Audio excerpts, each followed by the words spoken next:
Bang Farhan ini berapa kali telepon saya loh. Kenapa? Mungkin dipikirnya, berapa kali ngajak saya ke tempat Jokowi. Ngapain saya ke rumah Jokowi? Nah, dia ngarang aja. Ngaku! Saya punya data, nggak pernah saya ngajak dia ke Jokowi. Iya, Pengen telepon. Tapi saya jelaskan, saya mengajak kalian semua yang punya Pak Jokowi, ayo ke Solo, minta maaf. Kenapa? Apa minta maaf sama Jokowi? Resiko Jokowi. penjara, kasihan keluarga kalian, karena sudah sangat menghina aja.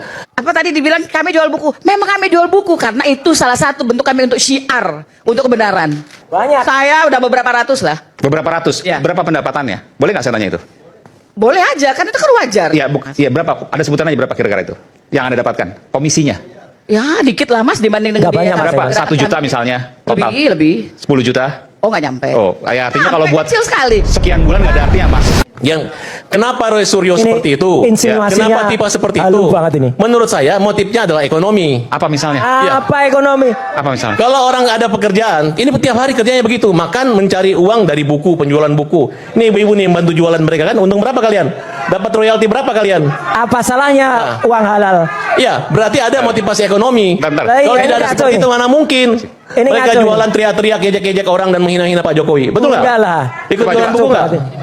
Itu di depan. Nggak, ini Bahwa nanti kita berencana juga melakukan gugatan PMH, perbuatan melawan hukum, terhadap mantan Presiden Jokowi dalam rangka apa? Dalam rangka transparansi. Yes. Setelah adanya putusan KIP, Komisi Informasi Pusat atau DKI? Pusat ya. Itu mengatakan bahwa dokumen ijazah itu informasinya itu adalah publik. Dan sebelumnya sebenarnya undang-undang KIP juga mengatakan itu publik. Sehingga ada kewajiban paling tidak untuk transparan berdasarkan azas-azas umum pemerintahan yang baik. Nah, kita selama ini tidak pernah melihat Pak Jokowi itu menggelar press conference untuk menunjukkan ijazah yang diklaimnya sebagai ijazah asli. Bahkan cenderung berlindung di balik proses hukum seolah-olah ijazahnya itu sudah disita oleh Polda Metro Jaya. Padahal penyitaan itu sendiri juga membawa pertanyaan. Karena yang biasanya disita barang bukti. Barang bukti apa, bro? Barang bukti hasil kejahatan. Lah, kalau ijazahnya asli kok disita?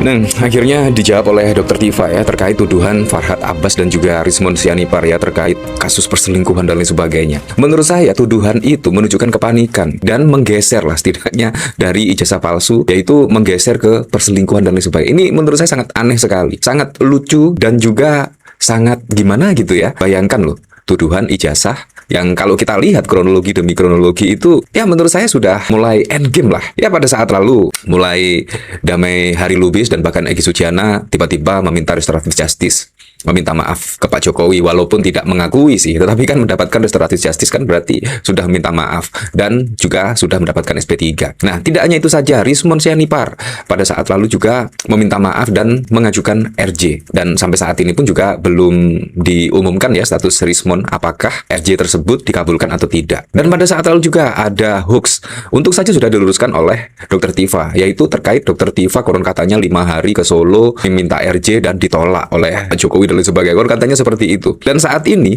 semuanya diungkap. Bahkan serangan demi serangan kepada Dr. Tifa ini sangat wow sekali. Mulai dari perselingkuhan lah, mulai dari meminta RJ lah. Ini menurut saya juga sangat kontradiktif ya. Meminta RJ setelah diklarifikasi oleh Dr. Tifa, tiba-tiba ada tuduhan terkait perselingkuhan dan lain sebagainya. Ini sangat lucu sekali. Dan ini adalah klarifikasi dari Dr. Tifa. Nah, ini sambil menyertakan sebuah foto, yaitu Dr. Tifa, Rocky Gerung, dan juga Valdo Maldini.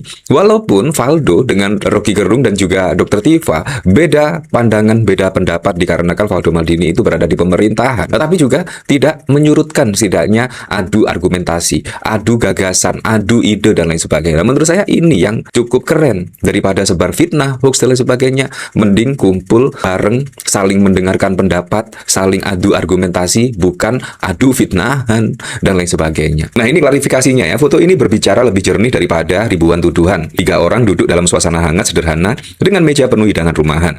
Tidak ada gestur yang menunjukkan apapun selain pertemuan penuh keakraban. Ini realitas. Selebihnya adalah fantasi yang dipaksakan. Ketika si Sinting VA memilih jalur fitnah murahan, publik bisa membandingkan langsung dengan fakta visual seperti ini. Tidak ada yang disembunyikan, tidak ada yang janggal. Kami bertiga terlibat dalam ruang dialog, silaturahmi, dan pertukaran gagasan. Sungguh pun berada dalam ekosistem yang berbeda. Yang menyatukan saya, Rocky, dan Valdo adalah kami sama-sama berjaket kuning. Catatan kami, cara murahan yang dilakukan FA sama sekali tidak mencerminkan mencerminkan kualitas kader atau circle Jokowi. Kita bisa melihat contoh seperti Valdo, figur muda yang dikenal karena cara komunikasinya yang argumentatif terukur. Valdo tidak dikenal memainkan isu personal atau menyerang kehormatan orang. Ini penting.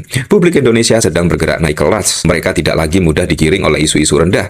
Mereka menghargai debat gagasan, bukan gosip murahan. Dan anak-anak muda terdidik untuk tampil dengan logika, data, dan keberanian berargumentasi secara terbuka. Karena itu apa yang dilakukan FA bukan hanya serangan terhadap individu, tetapi juga kontradiksi terhadap standar komunikasi politik yang mulai dibangun oleh generasi baru.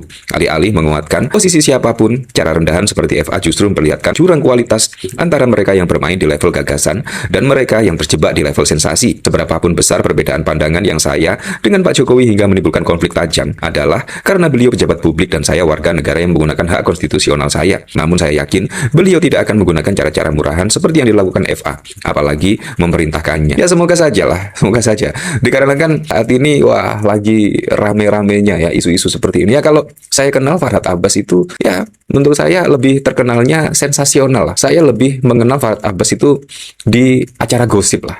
Menurut saya seperti itu. Sering kali dia mencari sensasi dan lain sebagainya. Nah, di sini dikomentari oleh Yustweet, Valdo Maldini ini bukan pengkhianat, Doktif. Saya kira nggak ikut kiprah FM ini, cuma ingat pernah kecewa karena dia pilih berseberangan dengan kita yang berakal sehat. Gak usah terlalu hiperbola memuji subjek si A si B. Nanti bisa kena prank.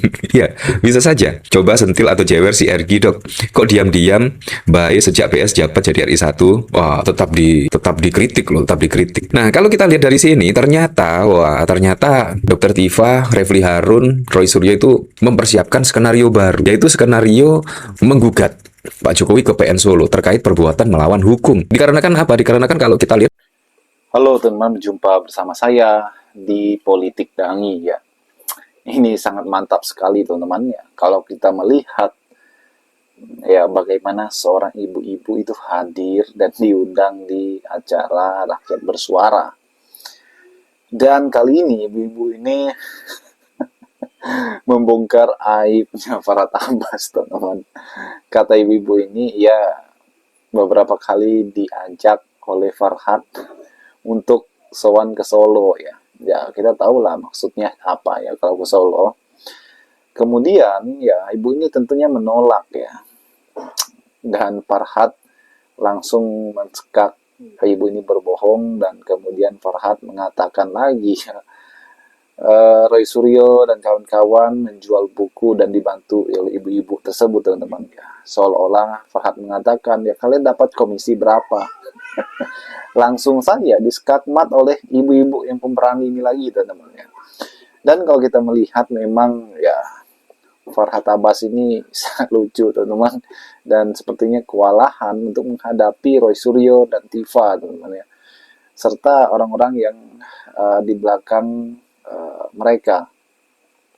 Dan Rismond itu sudah dicap berkhianat oleh Roy Suryo dan Tifa, teman-teman, karena mungkin tergoda atau seperti apa yang dialami sehingga ia kemudian sowan ke Solo meminta maaf ke Jokowi hingga ke Wakil Presiden Gibran. Dan kalau kita melihat ya bagaimana perjuangan Roy Suryo ini tidak berhenti ketika melihat kawannya mengkhianatinya ya, dan akhirnya adu debat antara Roy Suryo dan Rismond ya pasti terjadi lagi, teman-teman. Dan apa yang dilakukan Farhad Abbas ini ya kemudian ia juga memberikan statement yang luar biasa ya. Ya seolah-olah menuduh RH, teman-teman ya, pengacara RH katanya itu berselingkuh dengan T. T ini yang dimaksudnya adalah Tifa, dan inilah yang menjadi mencuat ke publik ya.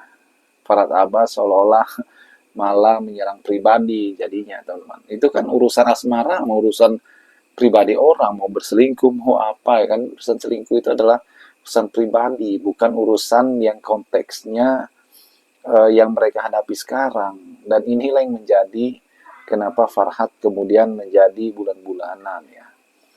Dan kalau kita lihat rumah tangga Farhad juga ya tidak baik-baik juga ya. Bagaimana menurut kalian?